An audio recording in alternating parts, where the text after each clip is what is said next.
नमस्कार। चलिए आज शरीर की एक सबसे कमाल की ऑटोमेटिक सेफ्टी सिस्टम के बारे में बात करते हैं। एक ऐसी प्रक्रिया जो हमें रोजमर्रा की छोटी-मोटी खरोचों में भी ज्यादा खून बहने से बचा लेती है। आइए समझते हैं कि हमारा शरीर ये जादू करता कैसे है। ये एक ऐसा सवाल है जो हम सबके दिमाग में कभी ना कभी तो जरूर आया होगा।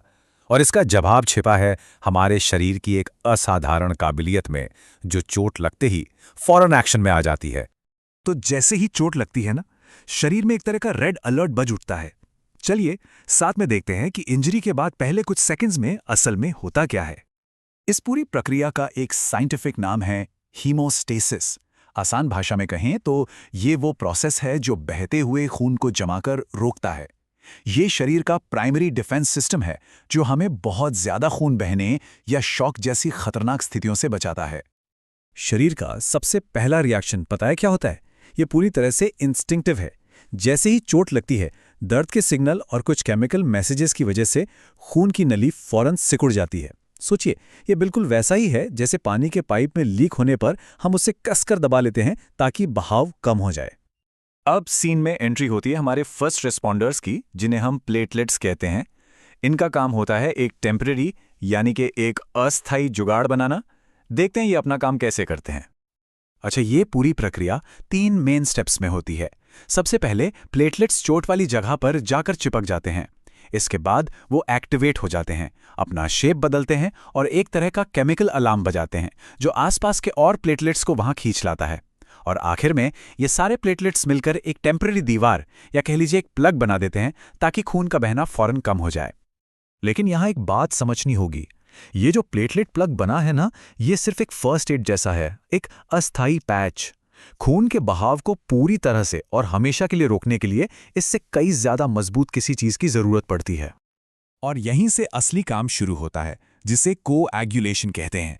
इस फेज में फाइब्रिन नाम के एक प्रोटीन से एक बहुत ही मजबूत और टिकाऊ सेफ्टी नेट यानी कि एक सुरक्षा जाल बुना जाता है।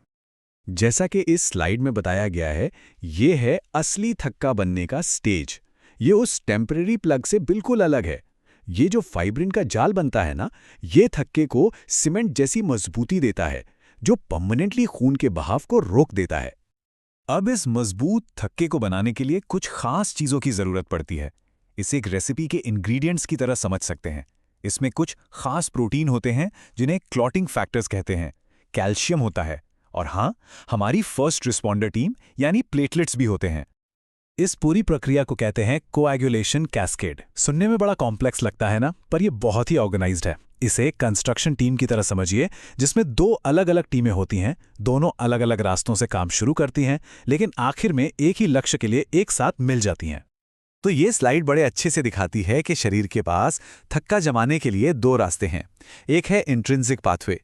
ये तब एक्टिवेट होता है जब खून की नली के अंदर कोई डैमेज हो और ये थोड़ा धीरे काम करता है। दूसरा है एक्सट्रिंसिक पाथवे। ये बाहरी टिश्यू में चोट लगने से शुरू होता है और बहुत बहुत तेजी से काम करता है।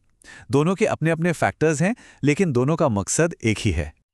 और फिर ये दोनों रास्ते एक जगह आकर मिलते हैं, जिसे कहते हैं कॉमन पाथवे। यहाँ सबसे पहले फैक्टर एक्स एक्टिवेट होता है। इसके बाद ये थ्रोम्बिन नाम के एक बहुत ही जरूरी एंजाइम को एक्टिव करता है, और यही थ्रोम्बिन है जो फाइब्रिनोजन को फाइब्रिन के मजबूत धागों में बदल देता है। यही धागे मिलकर असली मजबूत थक्का बनाते हैं।